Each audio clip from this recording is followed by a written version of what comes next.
I'd like to welcome everyone who tuned in to another edition of Treasures. Today's treasure is number 115, and the title is Elohim.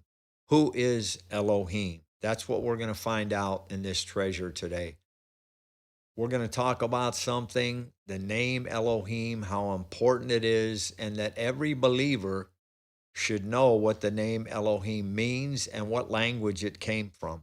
And I know that some of you who study the Word of God already know that it comes from the Hebrew language. Think about this. It is the very first time God is mentioned in the Bible. It calls him Elohim, which means God. Now, where's the reference for that? The reference we find it in is Genesis 1:1. Now, this is out of the New King James Version of the Bible, which is all English. It doesn't mention Hebrew names. But you'll understand when I say this. Genesis 1:1, in the beginning, God, Elohim, created the heavens and the earth. So there is the mention of Elohim. In English, of course, in our English translations, it's always going to be God. In Genesis alone, think about this. It's used 32 times. In Hebrew, Elohim is more than a distinguishing title. It represents the Hebrew conception of the divine nature of God and his character, as well as the relation of God to his people.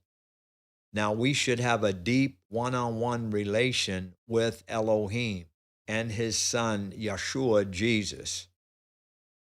We should have a deep relationship, and that's how we go deeper in knowledge of knowing Elohim. It represents deity as he is known to his worshipers. It stands for all those attributes that he bears in relation to them and reveals to them through his activity on their behalf.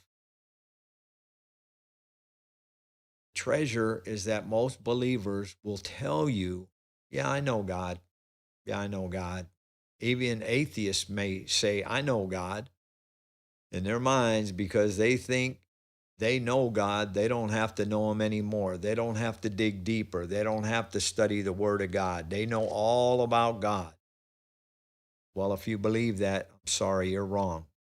But Elohim is a mystery in itself. It can be singular and plural at the same time.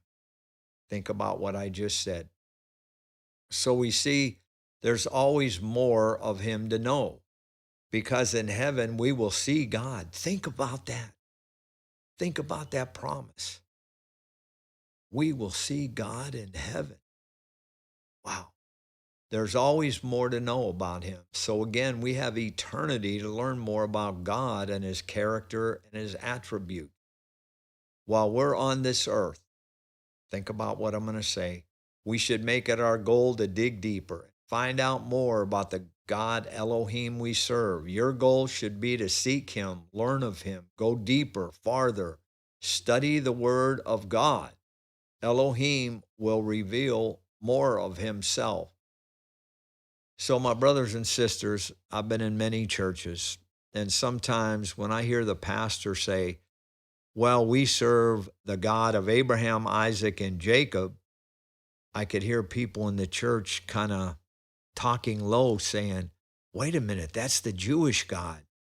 We don't serve that God. We serve Jehovah. Okay, you serve Jehovah. Now in Hebrew, it would be Yahweh. Is that a Hebrew God? There is only one God, my brothers and sisters, and that is the God of Abraham, Isaac, and Jacob.